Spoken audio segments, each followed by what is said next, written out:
मरकुस अध्याय 10 आयत 27। यीशु ने उनकी ओर देखकर कहा, मनुष्यों से तो यह नहीं हो सकता, परंतु परमेश्वर से हो सकता है, क्योंकि परमेश्वर से सब कुछ हो सकता है। प्रिय भाइयों और बहनों, जब हम अपना सारा विश्वास परमेश्वर में रखते हैं, तो वह हमें जीवन की समस्याओं से पार करने में मदद करेगा और हमें आशीर्वाद भी देगा।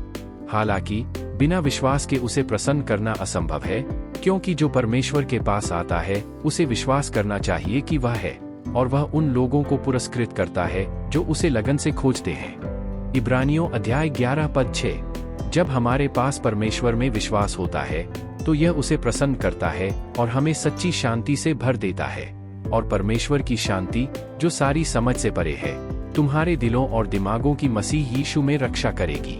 फिलिप्पियों अध्याय 4 पद 7। इसके अलावा लिखा है कि जब मनुष्य का मार्ग प्रभु को प्रसन्न करता है तो वह उसके शत्रुओं को भी उसके साथ शांति में कर देता है। नीतिवचन अध्याय 16 पद 7। इसलिए अपने स्वर्गीय पिता पर विश्वास रखें, क्योंकि वह हजारों वर्षों से अपने बच्चों की मदद कर रहा है। इसके अलावा यह भी याद रखें कि विश्वास के विपरीत चिंता ही है। इसलिए अपने मन में संदेह को न आने दें, क्योंकि आखिरकार परमेश्वर ने कहा है, देखो मैं ही प्रभु हूँ, सब प्राणियों का परमेश्वर हूँ, क्या मेरे लिए कुछ भी कठिन है। यिर्मयाह अध्याय 32 पद 27। अंत में याद रखें, धन्य है वह मनुष्य जो प्रभु पर भरोसा रखता है और जिसकी आशा प्रभु है।